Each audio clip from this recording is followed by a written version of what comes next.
Greetings, fellow raiders. Today we will cover another champion in Raid Shadow Legends lore. It is the story of Dark Elhain. Elhain had never been an easy ally to bond with. A noble of Aravia, daughter of a proud elven bloodline, she inherited much of the arrogance and condescending sense of superiority the High Elves are infamous for. She was proud and determined, perfecting her skill with the bow from an early age, and seeking to test herself against the most daunting challenges. Yet for all that self-righteousness, Elhain did generally believe in the precepts of Lumaya, and sought to eradicate evil wherever it could be found.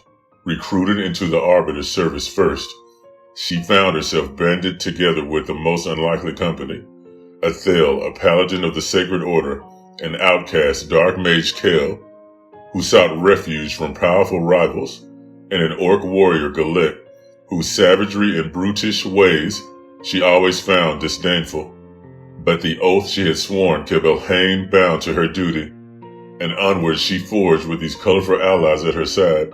When Sir Nicholas arrived from the north bearing troubling news and seeking aid, it was Elhain who volunteered to assist him, the decision that Sir Nicholas himself had foreseen in his vision. He recruited the young elven warrior into his own band of champions that was bound for the Winterlands. Along the way, Elhain had proven worthy of the esteemed company she found herself in, with Princess Lysandra of Aravia and the Mountain King of the Dwarves at her side. It was a difficult challenge indeed, through deed and word. She used her talents and her keen eye to scout ahead of the company, rooting out many a threat before it could endanger her allies, and felled many foes with breathtakingly accurate shots. But bandits and bloodthirsty orc raiders were irrelevant.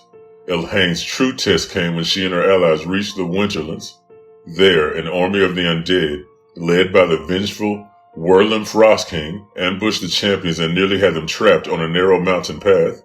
Were it not for Elhain's bravery and quick thinking, their quest would have ended there.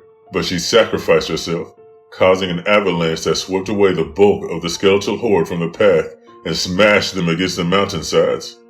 Alas, Elhain could not save herself, and two perished beneath the snow. Furious over the loss of his minions, Whirlim sent the surviving undead to uncover Elhain's body and enacted a vile and cruel ritual that prevented her soul from returning to the shard it had been bound to by the Arbiter. Trapped and twisted to the Frost King's will, Elhain was brought into the world anew.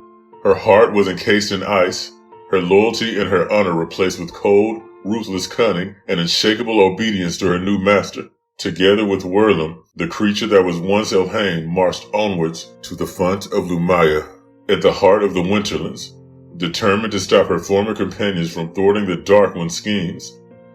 That, perhaps, would prove to be her salvation, for the water of the font was known to restore life and cleanse the curse of undeath. But before she could be restored to her former self, Sir Nicholas and the others would have to survive their friend's deadly skill in battle, as well as the fury of the Frost King. And that is the story of Dark Elhain. Till next time, my fellow raiders.